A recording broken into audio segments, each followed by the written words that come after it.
Assalamualaikum warahmatullahi wabarakatuh. Perkenalkan, nama saya Jaludin Mufli dengan NIM E1E122-104. Pada video kali ini saya akan melanjutkan pembelajaran Python kita. Maksudnya kita akan melanjutkan pembelajaran Python kita, yang dimana pada video kali ini kita telah memasuki pada materi yang namanya Python set. Nah, untuk sebelum kita masuk ke dalam Python set ini, saya perkenalkan diri dulu dengan nama Jaludin Mufli dengan NIM E1E122-104 dari jurusan Teknik Informatika Fakultas Teknik Universitas Haloleo. Oke, sekian perkenalan ini, kita langsung masuk saja dalam materinya. Sebelum itu, jangan lupa kita harus mempersiapkan dulu, yang dimana di sini kita membutuhkan yang namanya media untuk kita pakai buat coding. Di sini saya menggunakan Visual Studio Code. Bagi kalian yang menggunakan aplikasi lain seperti PyCharm atau kalian menggunakan idle Python itu sendiri, itu tidak apa-apa ya. Tergantung aplikasi software apa yang akan dipakai. Tapi untuk saya sendiri di sini saya akan menggunakan aplikasi Visual Studio Code. Untuk pembelajaran Python set ini kita mulai dari poin pertama. Di sini kita lihat ada Python set, yang dimana Python set ini dapat diartikan sebagai kumpulan ya, dimana set digunakan untuk menyimpan banyak item dalam satu variabel, hampir mirip seperti dictionary sama list. Nah, set ini juga adalah salah satu dari 4 tipe data bawaan di Python yang digunakan untuk menyimpan kumpulan data. Lainnya adalah list, tuple, dan dictionary. Seperti yang telah saya bilang, mereka ini mirip tapi memiliki penggunaan yang berbeda-beda. Untuk satu set adalah koleksi yang unordered atau unchangeable atau unindexed. Untuk catatan, item yang ditetapkan tidak dapat diubah, tetapi Anda dapat menghapus item dan menambahkan item baru. Nah, untuk himpunan ditulis dengan tanda kurung kurawal. Jadi kalau misalnya pada kumpulan-kumpulan data yang lain itu memiliki ciri khas masing-masing dalam menuliskan tipe datanya. Nah, di sini untuk yang set Python ini sendiri, di sini dia menggunakan kurung kurawal, yang dimana di sini bisa dituliskan contoh. Misalnya sini ada variabelnya ini di set, kemudian untuk cara penulisannya itu bisa kita tuliskan dengan tanda kurung kurawal seperti ini. Contoh saya misalnya tuliskan di set dan pakai kurung kurawal, misalnya sini apel,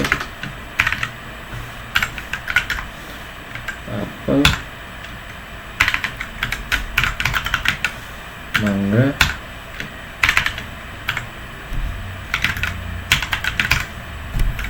kemudian kita print kan.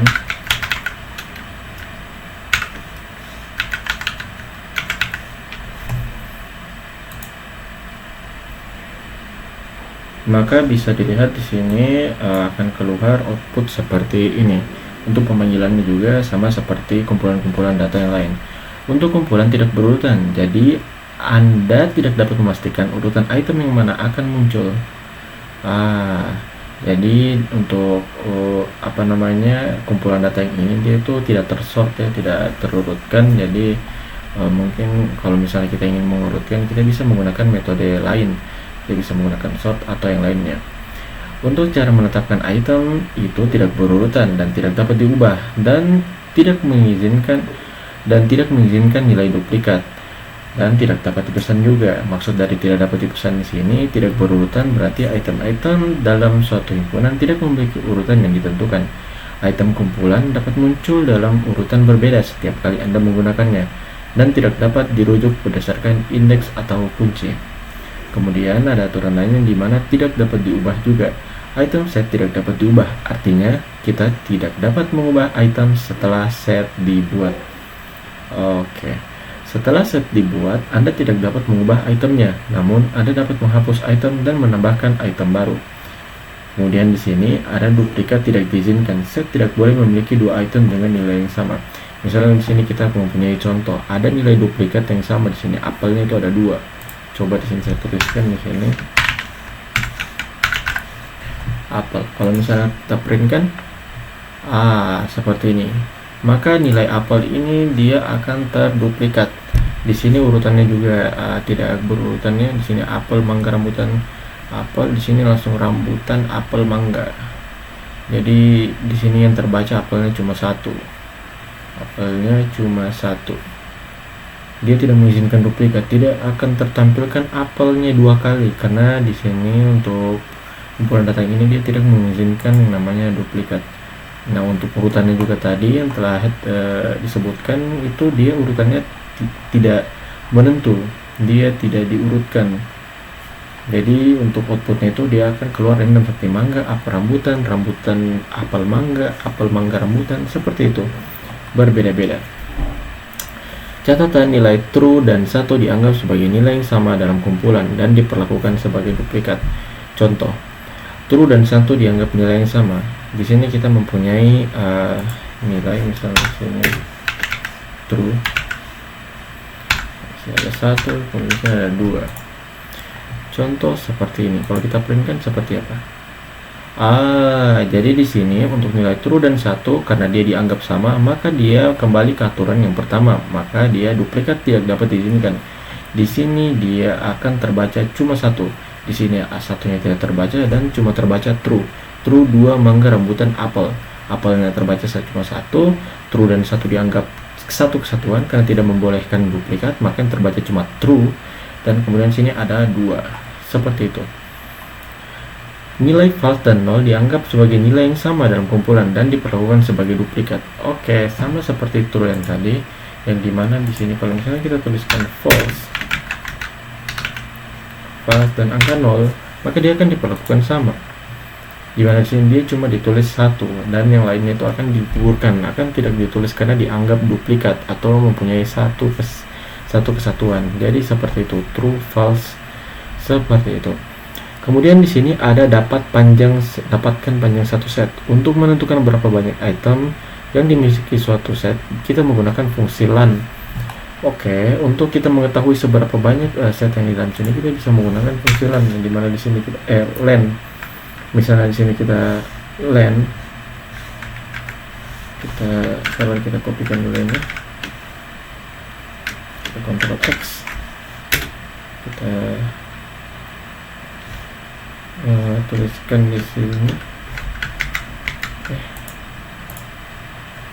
ini.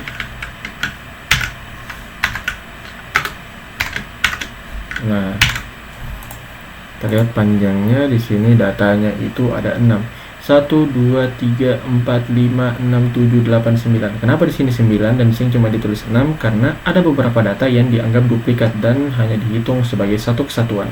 Contoh misalnya sini apel dihitung 1, true dengan 1 dihitung 1, false dengan 0 dihitung 1. Jadi 1 2 3 4 5 6 cuma dihitung sebagai 6 untuk panjang rentang di dalam satu set. Seperti ini cara penulisannya.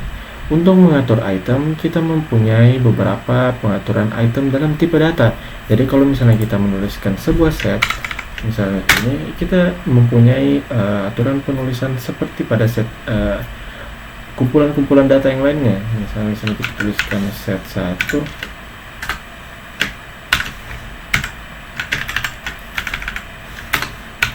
ini 2, dan sini apel, mangga,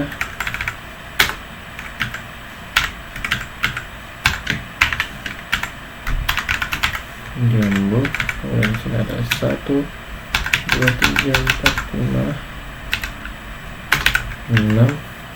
Kemudian di sini ada false, true, false.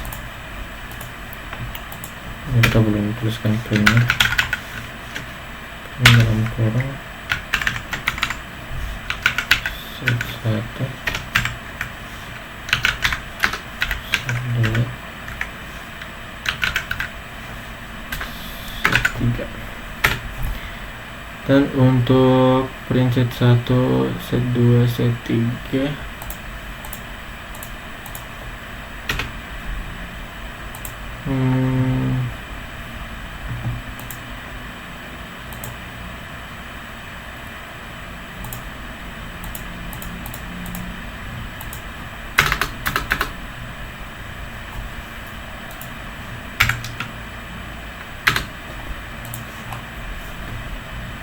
Apple.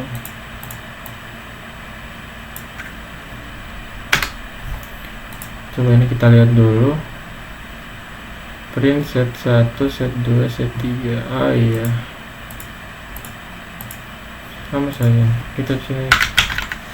Nah, ini saya salah tulis tadi karena huruf besar. Set 1, set 1,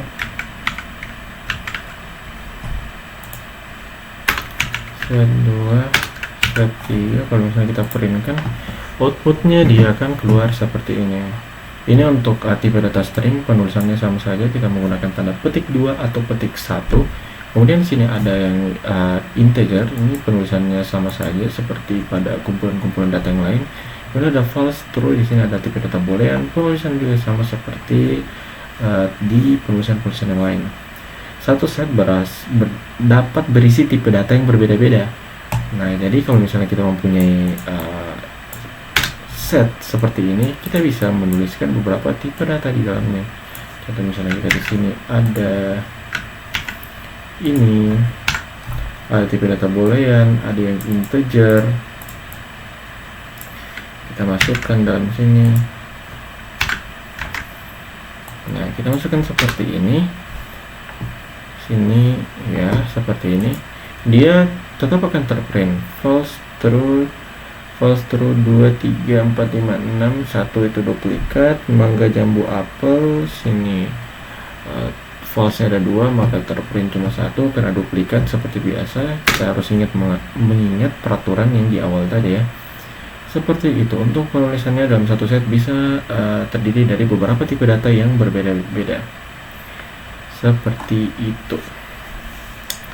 Untuk jenis, dari sudut pandang Python, set didefinisikan sebagai objek dengan tipe data set. Jadi kalau misalnya kita pengen tahu ini tipe data apa dalam variabel ini, maka kita tinggal tuliskan type, print type, kemudian set 1, maka dia akan terdefinisikan sebagai tipe data kelasnya set. Seperti itu. Apa tipe data suatu himpunan? Untuk set ini sendiri,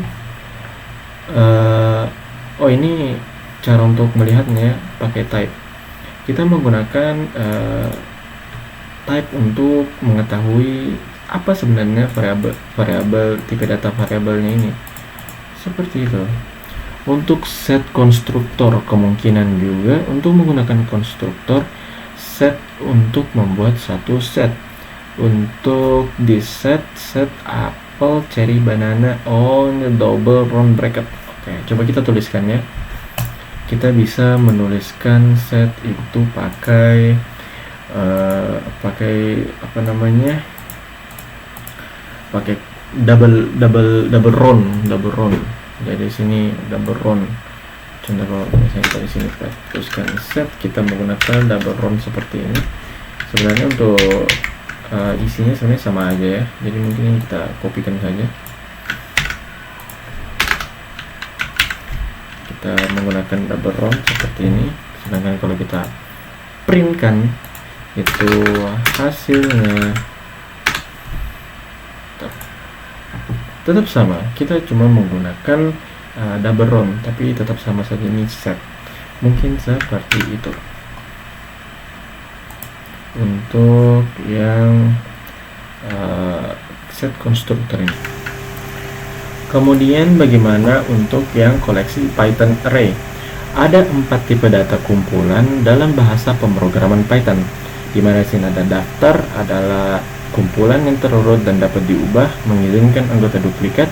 Ada tuple adalah koleksi yang tertata dan tidak dapat diubah, mengizinkan dan kemudian mengizinkan anggota duplikat.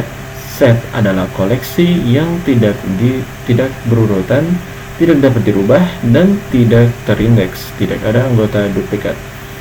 Dan sedangkan sini dictionary yang terakhir adalah kumpulan yang diurutkan dan dapat diubah, tidak ada anggota duplikat. Di sini kita mempunyai catatan yang dimana yang ditetapkan tidak dapat diubah, tetapi Anda dapat menghapus item dan menambahkan item baru. Kemudian untuk para Python versi 3.7, kamus diurutkan di Python 3.6 sebelumnya kamus tidak diurutkan. Itu untuk yang set Python. Kemudian kita langsung pada akses item set. Jadi untuk materi yang kedua ini, untuk Python access set, kita dapat mengakses item dalam suatu set dengan mengacu pada indeks atau kunci. Namun, Anda dapat mengulang item kumpulan menggunakan for perulangan atau menanyakan apakah ada nilai tertentu dalam kumpulan dengan menggunakan in kata kunci. Jika kita ingin mengetahui kata kunci di dalam dalam setnya ini, kita tinggal menggunakan kata kunci in. Kita juga bisa menggunakan for di sini. Contoh misalnya kita set nah ini kita kita menggunakan for ya, for x, kita x in set 1 kan nama variabelnya set 1. Di sini kita looping. Kita coba looping. Kalau ini indentansinya jangan lupa. Kita tinggal jalankan seperti ini, maka dia akan terlooping setnya. Kemudian di sini kita bisa mengetahui juga kata kunci apakah di dalam set ini ada kata kunci yang kita masukkan. Contoh kita masukkan ini ya.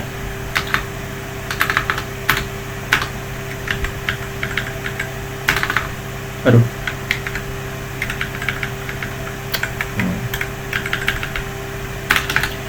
Kita mau apple.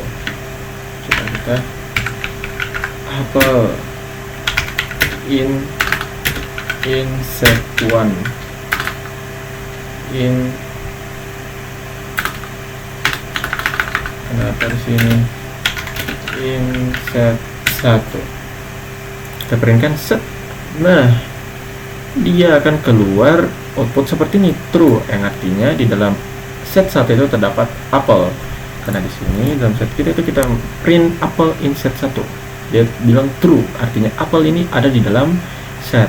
Itu untuk yang mengakses item, dan kita bisa juga melooping. Itu untuk yang kedua. Kemudian kita lanjut pada bagaimana cara untuk menambahkan item pada setnya. Di sini untuk cara menambahkan item, kita bisa menggunakan fungsi add, metode add. Bagaimana caranya? Di sini kita disediakan contoh di mana ketika kita menambahkan item ke set, kita menggunakan metode add. Yang dimana di sini kita misalnya sudah masukkan sudah punya set, kemudian kita ingin menambahkan sebuah data lagi di dalamnya. Tinggal kita tuliskan saja set1, tulis nama variabelnya, kemudian kita titik add apa yang pengen kita masukkan ke dalamnya. Contoh saya pengen masukkan apa ya? Saya pengen masukkan satu buah lagi. Misalnya saya pengen masukkan buah semangka. Kita sudah masukkan, kemudian kita print. Apakah ada? Sabar, ini kita belum hapus. Ini mau dihapus dulu. Nah, kita print set. Apakah ada? Ada. Di sini tertulis semangka itu ada di dalam set. Karena kenapa? Kita sudah menambahkan tadi di dalamnya. Seperti itu. Untuk menambahkan itemnya kita bisa menggunakan add. Di sini juga bagaimana? Ada metode-metode lain untuk menambahkan item di dalam setnya ini. Di sini kita juga bisa menggunakan metode update.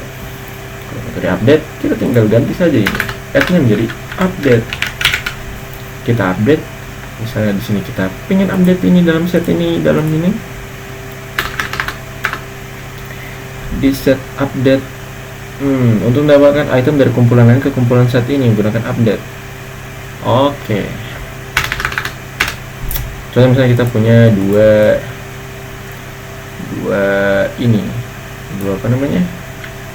set. Misalnya kita punya nah seperti ini. Anggap ini set 2. Set 2.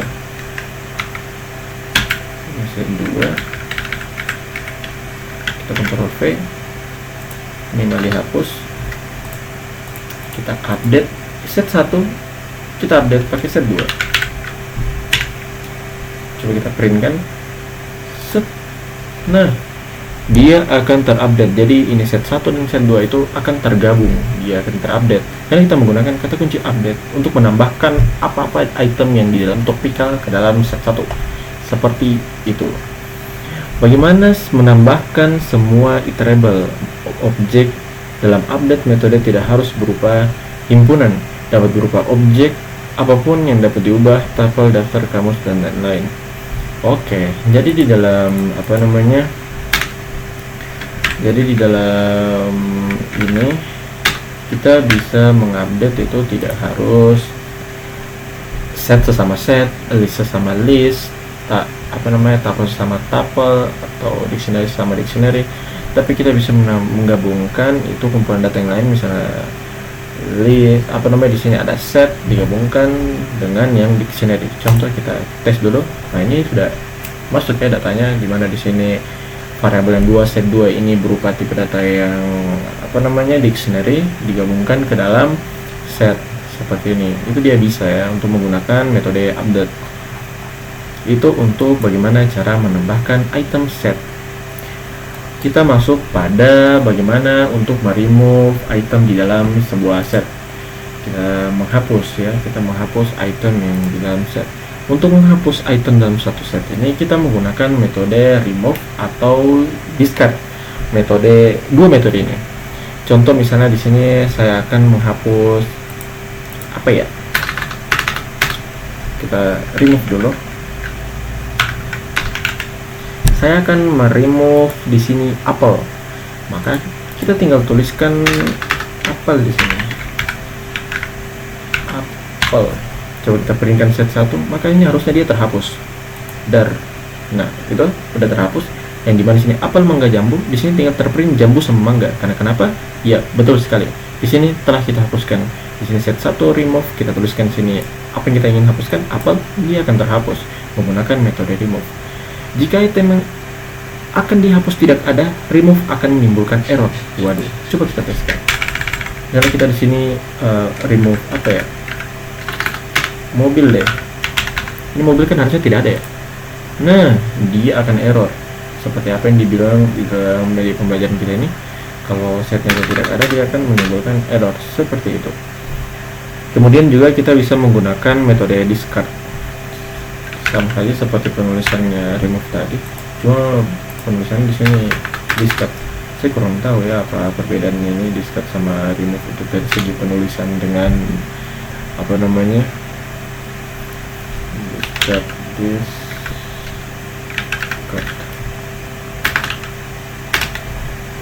Coba kita lihat, dia terhapus juga apel, mangga, jambu, sisa mangga sama jambu. Jika item yang akan dihapus tidak ada, discard tidak akan menimbulkan kesalahan. Oh, sepertinya perbedaannya di sini ya.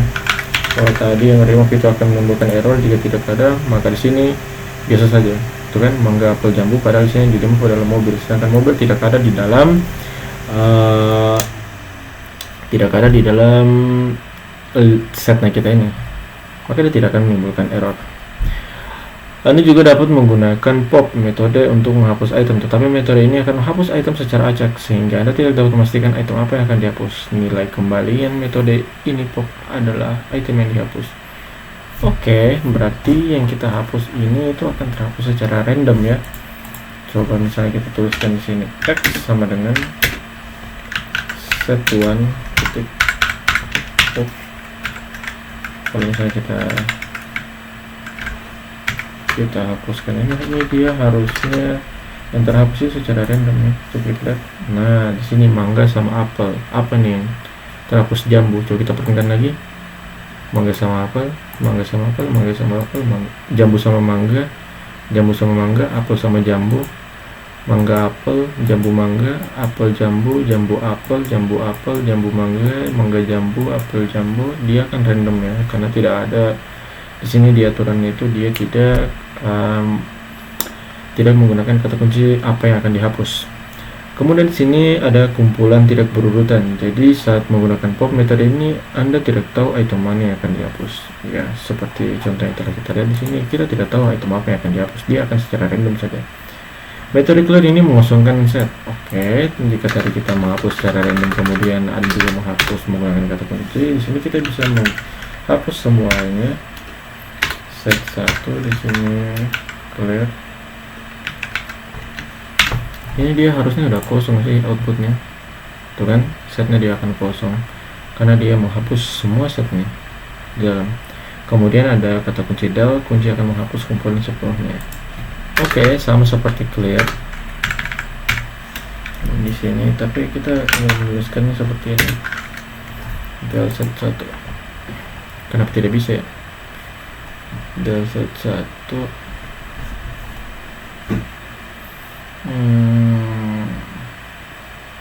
Coba kita lihat di sini kenapa dia error. Oh, oke. Seperti ini, hampir mirip seperti apa namanya?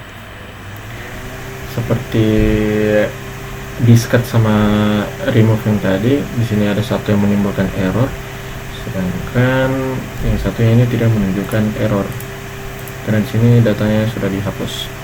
Itu untuk mungkin yang menghapuskan item yang telah ditetapkan. Kita masuk pada Python loop. Di sini Python set loop set. Untuk bagaimana cara kita melooping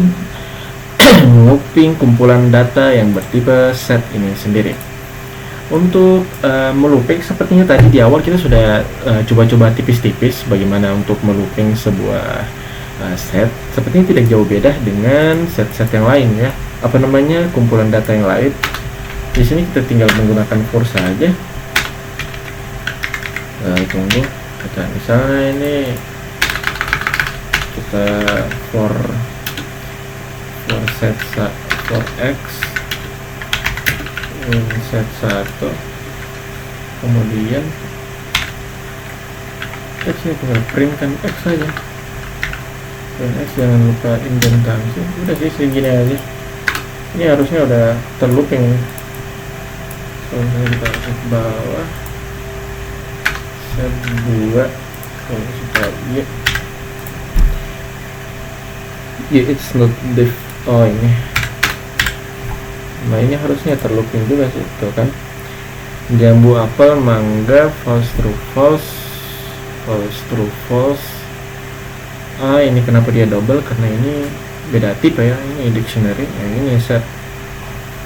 Itu kan untuk loopingnya ini sebenarnya sama saja ya dengan kumpulan-kumpulan data yang lain. Untuk bagaimana cara melooping, untuk looping juga itu sebenarnya tinggal pakai foreign saja, bukan cuma bukan cuma tipe data string aja yang bisa di looping. Sebenarnya semua tipe data ini bisa di looping, tinggal bagaimana caranya kita tinggal looping saja ini seperti ini kan.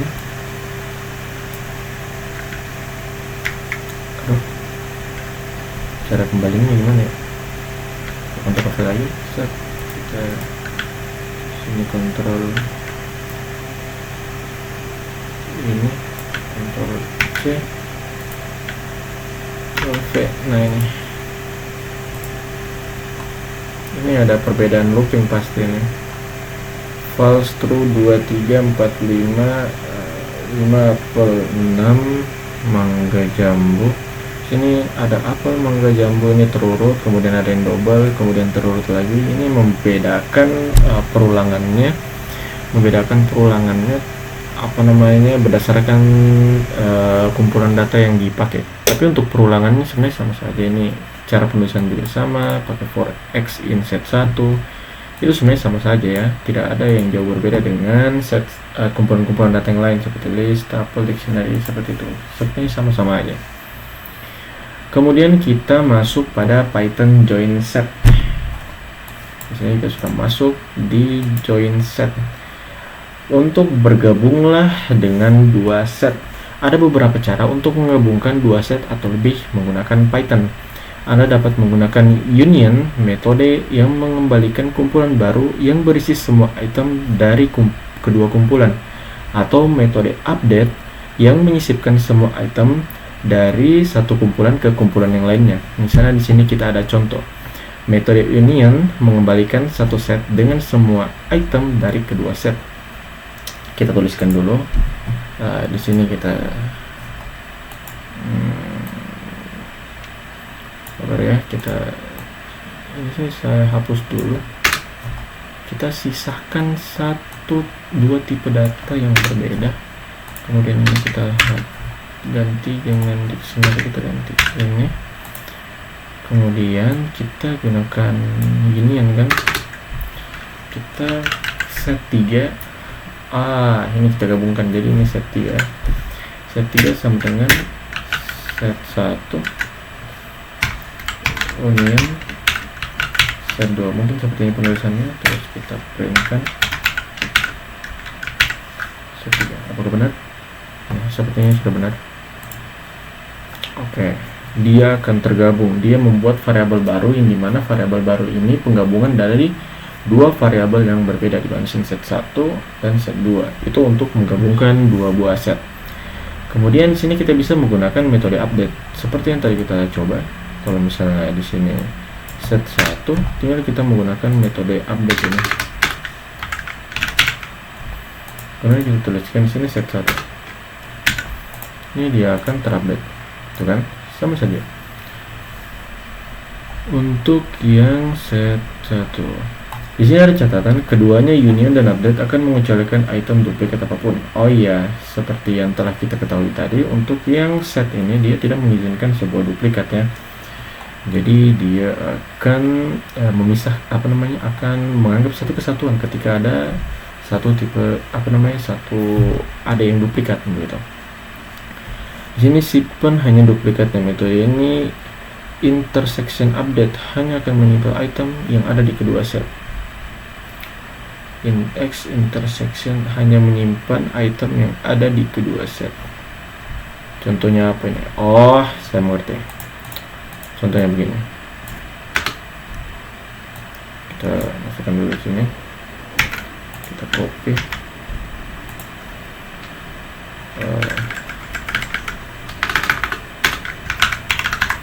Sini mode, di sini motor.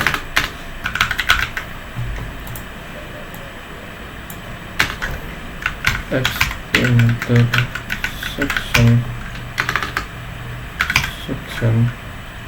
underscore update, kemudian sini harusnya set 2 sih. Saya salah lihat. Set ini harusnya dia akan terprint apple saja, maksudnya yang ada di dua-duanya set ini itu kan apple saja. Jadi maksudnya itu kalau misalnya ada item yang duplikat antara set 1 yang sama set 2 nya, yang di print itu hanya yang duplikat yang saja yang sama. Jadi begini cara memprintnya, itu kan. Itu untuk yang menggunakan intersection update. Metode intersection akan mengembalikan kumpulan baru yang hanya berisi item yang ada di kedua kumpulannya. Coba kita menggunakan penulisan yang satu ini. Coba kita z set 1. Waduh, set 3 ya berarti. Dia membuat variabel baru set 1.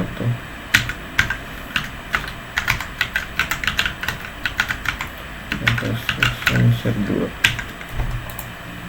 Berarti sini set 3. Sama saja ini, hanya beda penulisan kan. Kemudian untuk simpan semua tapi bukan duplikatnya, metode symmetric differences update. Oh, kalau misalnya yang tadi itu kita menyimpan duplikatnya, maka ini kita menyimpan yang bukan duplikatnya. Contoh misalnya sini set 3, berarti ini symmetric differences update. Berarti cara penulisannya ini kan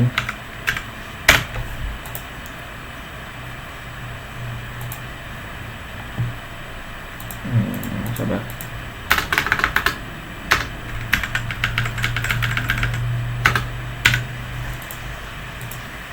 Nah ini jambu motor mobil mangga. Di sini apelnya ini sama, berarti dia tidak di print duplikatnya ya. Yang di print itu yang tidak duplikat sama sekali. Metode symmetric differences akan mengembalikan himpunan baru yang hanya berisi kedua himpunan, tidak ada dua himpunan. Oke. Sini untuk ini sepertinya penulisannya sama seperti yang di atas tadi. Kita tinggal buatkan variabel baru untuk set 3. Kemudian x symmetric differences, berarti di sini update-nya dihapus. Kemudian kita tinggal tuliskan yang 3 ini. Sama saja seperti yang di atas, tapi dia berbeda penulisan. Dia membuatkan satu variabel lagi, yaitu set 3. Kemudian itu set 3 kita print kembali. Mungkin seperti itu. Catatan nilai turun 1 dianggap sebagai nilai yang sama dalam kumpulan dan ditetapkan sebagai duplikat. Oke. Kita bisa hafalkan sini 1, kita dari sini true. Oke, coba kita coba. Oke, dia di sini duplikat, dia tidak akan tertampilkan karena kenapa? Dia akan menampilkan apa saja yang tidak duplikat. Itu untuk yang join set. Bagaimana cara kita menggabungkan yang duplikat sama yang bukan duplikat? Bagaimana kita memprint yang duplikat saja? Bagaimana kita memprint yang tidak duplikat? Itu bisa kita menggunakan intersection update atau symmetric differences update atau symmetric difference. Itu untuk yang join set. Sekarang kita masuk pada method set. Ini untuk metode-metode yang ada di dalam set.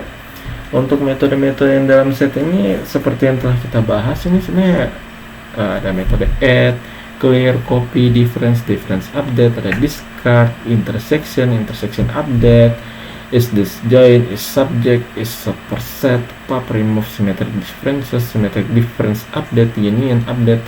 Ini untuk yang beberapa belum kita bahas, ini mungkin kalian bisa pelajari sendiri di rumah, karena di sini saya hanya sebagai pengantar saja untuk pembelajaran pada video kali ini.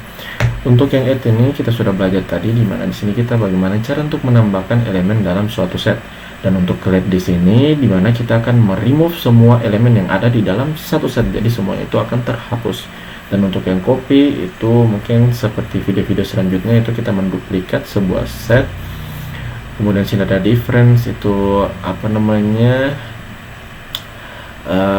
untuk mencari perbedaan dalam dua buah set. Itu ini ada difference update. Kemudian ada discard, itu discard untuk meremove salah satu kata kunci yang ada di dalam set.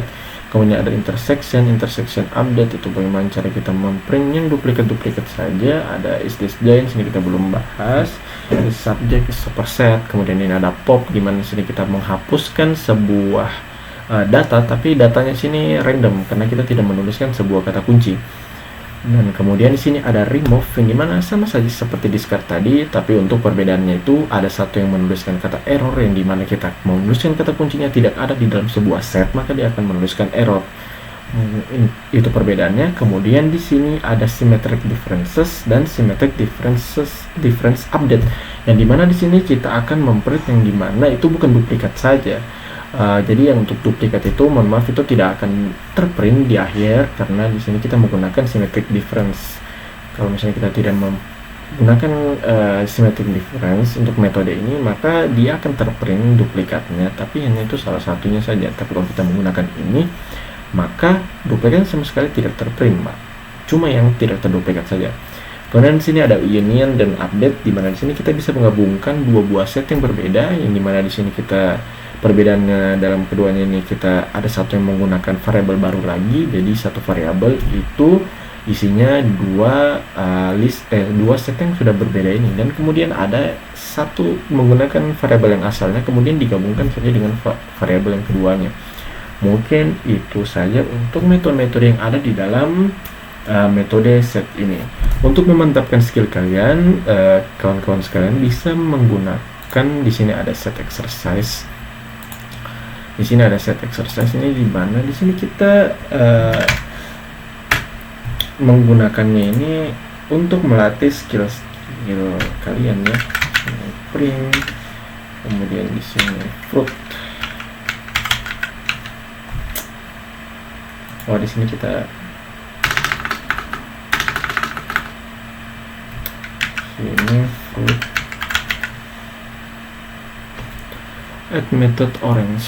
Fruit. Add dalam kurung.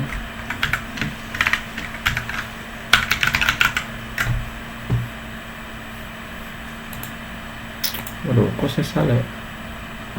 Fruits, ini kurang S. Itu benar. Ini untuk memantapkan skill-skill kalian. Dimana kalau kalian sudah kalau kalian sudah mempelajarinya tadi, tinggal gunakan saja exercise untuk memantapkan skill kalian. Mungkin sekian dari video saya pada kali ini. Jadi jika kalian ingin mempelajari lagi tentang Python, bisa saja langsung ke websitenya. Di sini Waitress School. Di sini kita menggunakan Waitress School. Jika kalian bisa menggunakan bahasa Inggris, langsung saja kalian belajar ini. Tapi jika tidak, kalian bisa klik kanan dan menerjemahkan ke bahasa Indonesia untuk kalian bisa belajar di sana. Kemudian di sini untuk yang nanya-nanya, saya pakai apa? Saya pakai Visual Studio Code ini untuk belajar Python. Terima kasih setelah menonton video saya kali ini. Lebih dan kurang mohon dimaafkan. Sampai ketemu pada video selanjutnya. Terima kasih.